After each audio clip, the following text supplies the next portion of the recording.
ETF index mutual funds నేర్చుకుని stock మార్కెట్లో రాణించాలనుకుంటున్నారా? వెంటనే ఈ నెంబర్కి కాల్ చేయండి.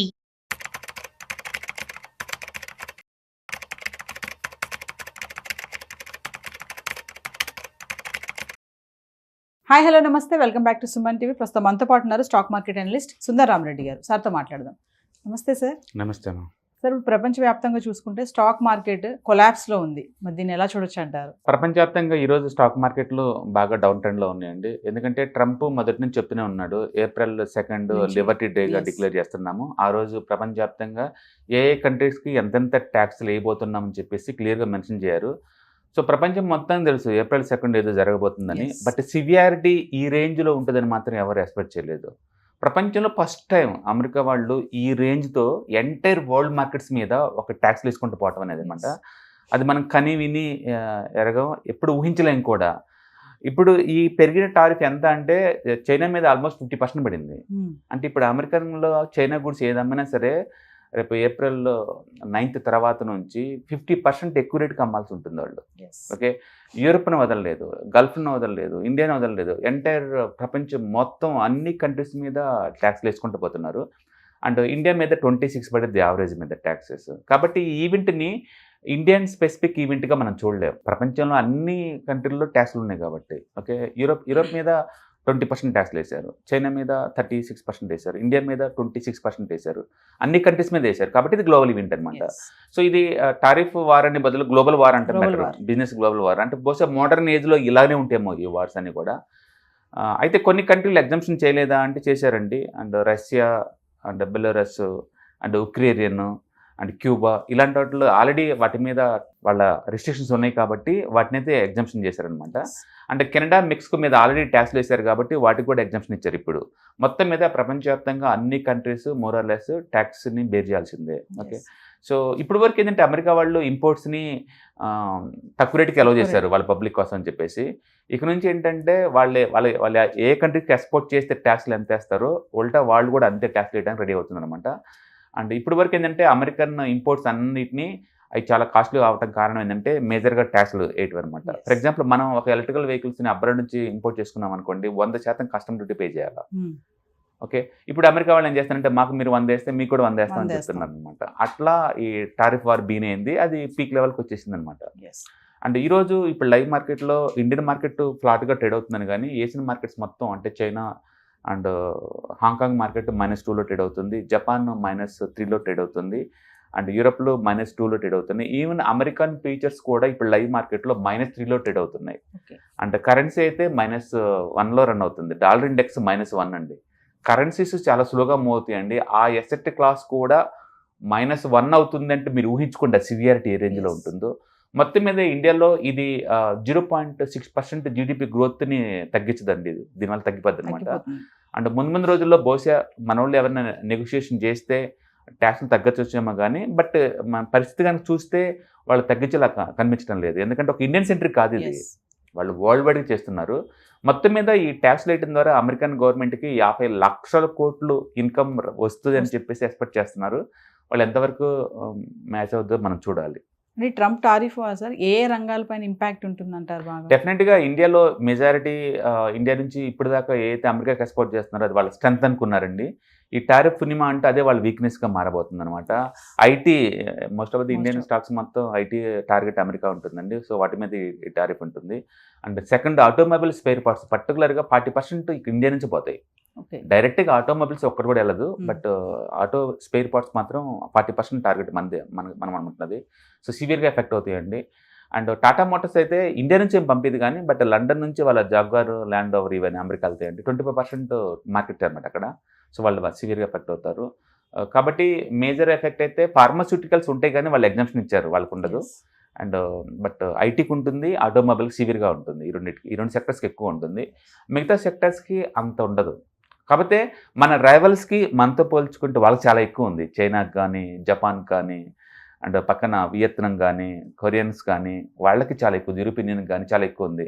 కాబట్టి ఆ పాయింట్ ఆఫ్లో చూస్తే మన రైవల్స్తో పోల్చుకున్నప్పుడు మనకి రీజనబుల్ అనమాట అది. కాబట్టి మనం ఎఫెక్ట్ అవుతాము, బట్ మన నైబర్స్తో పోల్చుకుంటే మనం లీస్ట్ ఎఫెక్ట్ అవుతాం. కాబట్టి ఇట్స్ ఓకే అనమాట అది. మొత్తానికి ఈవెంట్ని ఇండియన్ స్పెసిఫిక్ ఈవెంట్లా చూడకుండా ఒక గ్లోబల్ ఈవెంట్గా చూస్తే కనుక వన్ టైం అనమాట. దీని ఎఫెక్ట్ ఏ రేంజ్లో ఉండబోతుంది నెక్స్ట్ అంటే వన్ టైం ఈవెంట్ అండి ఇది. ఒక కోవిడ్ వచ్చింది, 3 monthsలో అలా వెళ్ళిపోయింది. ఒక మనీ డిమానిటైజేషన్ వచ్చేసింది, ఒక 3 months కల్లా అయిపోయింది. స్టాక్ మార్కెట్ కూడా అంతే అండి. ఈవెంట్ అనేది ఫండమెంటల్ ఫ్యాక్టర్ అవ్వదు అంటే, కాబట్టి 2-3 months కల్లా సెటిల్ అయిపోద్ది. కాబట్టి నాకు తెలిసి ఇప్పటికే అది డిస్కౌంట్ చేసుకుంది మార్కెట్, అందుకే నెగిటివ్ రియాక్ట్ అవ్వటం లేదు. ఎందుకంటే వేరే మార్కెట్స్తో పోల్చుకుంటే Indian stock market already mid cap small cap ఇండెక్స్లో 20% డ్రాప్ అయింది. నిఫ్టీ ఏమో ఆల్మోస్ట్ 13% డ్రాప్ అయింది ఆల్రెడీ అంత డ్రాప్లో ఉంది. కాబట్టి ఈ బ్యాడ్ న్యూస్ వల్ల ఇంకా ఎక్కువ డ్యామేజ్ అవ్వటం లేదనమాట. కాబట్టి ఇంకా బ్యాడ్ న్యూస్కి రియాక్ట్ అవ్వటం లేదు. కాబట్టి 2-3 months టైం కరెక్షన్ తీసుకొని బ్యాడ్ న్యూస్ మొత్తం ఇన్బిల్ట్ చేసుకొని బహుశా దివాళీ టైంకి మార్కెట్లో మళ్ళీ పైకి బయలుదేరే ఛాన్స్ ఎక్కువ ఉంది. అంటే ట్రంప్ తీసుకున్న నిర్ణయాల వల్ల సార్ ఇప్పటికే మన వాళ్ళకి చాలా నష్టాలు వచ్చాయి. మరి ఈ టారిఫ్ల విధంగా చూసుకుంటే మన వాళ్ళకి ఎంతవరకు ఉంటుంది, అంటే లాభమా నష్టమా అంటే ఏం చెప్తారు? ట్రంప్ తీసుకున్న నిర్ణయాలు అంటే ఎవరి కంట్రీ కోసం వాళ్ళు పాటుపడతారండి. ఇప్పుడు అమెరికన్ కంపెనీ ప్రొడక్ట్స్కి ఇప్పటి వరకు ప్రపంచవ్యాప్తంగా బీభత్సంగా ట్యాక్స్లు వేశారు, వాళ్ళు భరించారు. ఇప్పుడు వాళ్ళ టైం వచ్చేసింది, వాళ్ళు ఇప్పుడు ట్యాక్స్లు వేస్తున్నారు. నువ్వు నాకెంత ట్యాక్స్ వేస్తే నేను నీకు అంత ట్యాక్స్, అది రీజనబుల్ ఎక్స్పెక్టేషను. కాబట్టి ఆయన చేసే పనిని మనం క్వశ్చన్ చేయలేము. ఓకే, అమెరికాలో ఉన్న బ్యూటీ ఏంటంటే 29 trillion ఎకానమీ, అది పెద్ద కన్జంప్షను. ప్రపంచవ్యాప్తంగా అందరికీ అమెరికన్ మార్కెట్ కావాలి, ఎందుకంటే 29 trillion ఎకానమీ కాబట్టి. సో న్యాచురల్గానే వాళ్ళు దాన్ని అడ్డం పెట్టుకొని వాళ్ళకి ఇంపోర్ట్స్ని మా మీద నువ్వు వేస్తే నేను మీద వేస్తా ఉన్నారు. సపోజ్ గల్ఫ్ ఉందనుకోండి, గల్ఫ్లో ఎక్కడ 10% కన్నా ఎక్కువ ట్యాక్సులు లేవు. ప్రతి గల్ఫ్ కంట్రీ అమెరికన్ ప్రొడక్ట్స్ని ఫ్రీగా అలౌ చేస్తారు 10%. అందుకని ఎందుకు ఒక చీపర్ గల్ఫ్లు అన్నీ అంటే రీజన్ అది, వాళ్ళు ట్యాక్స్ వేయట్లేదు. అలాగే అమెరికా కూడా గల్ఫ్ మీద ట్యాక్స్లు ఏమి వేయలేదు, ఈసారి 10% వేసింది. అంటే గల్ఫ్లో ప్రతి కంట్రీ కూడా లైక్ సౌదీ కావచ్చు, కువైట్ కావచ్చు, ఇరాన్ కావచ్చు, అన్ని ఏటికైనా సరే 10% వాళ్ళు వేసారు ట్యాక్స్లు. ఎందుకు అంత లీస్ట్ వేసారంటే వాళ్ళు కూడా వాళ్ళు వేయట్లేదు కాబట్టి. అంటే అమెరికా ఎవరికైతే ట్యాక్స్లు ఎక్కువ వేస్తారో వాళ్ళకే ఎక్కువ వేస్తుంది అనమాట. సపోజ్ బ్రెజిల్ ఉందనుకోండి 10% అమెరికన్ ట్యాక్స్, అమెరికా వాళ్ళు ఇప్పుడు వేసింది, ఎందుకంటే వాళ్ళు వేసిన 10 కాబట్టి. సౌదీ కూడా 10. ఇట్లా చాలా కంట్రీస్కి 10 వేశారు. ఎక్కడైతే ఎక్కువ వేస్తారో అక్కడ మాత్రమే వేస్తుంది అనమాట. అంటే పర్టికులర్ ఏషియాలో చైనా ఒకటి, ఇండియా ఒకటి టూ మచ్గా అమెరికన్ వాటి మీద వేస్తారు కాబట్టి వాళ్ళు టూ మచ్గా వేస్తున్నారు ట్యాక్సెస్. దాన్ని నెగిటివ్ అని చూసే బదులు ఒక కంట్రీకి వాళ్ళకున్న రైట్స్ని వాళ్ళు ఆడుకుంటున్నారు అంటాం బెటర్ ఏమో. ఇప్పటి వరకు ఉన్న అమెరికన్ వాళ్ళు వదిలేశారు, ఇప్పుడు పట్టుకున్నారన్నమాట. కాకపోతే ట్రంప్ చేసిన యాక్టివిటీ వల్ల ప్రపంచం అంతా సఫర్ అవుద్దు, అమెరికా కూడా అంతే సఫర్ అవుద్దండి. సడన్గా ఇలాంటి డిసిషన్ వల్ల ఏమవుద్దంటే లోకల్ సఫర్ అవుతారు. ఇప్పుడు ఒక రీసెర్చ్ రిపోర్ట్ ప్రకారం ఏంటంటే అమెరికా వాళ్ళ ప్రతి ఫ్యామిలీ యొక్క ఎక్స్పెండిచరు $7,000 పెరగబోతుంది.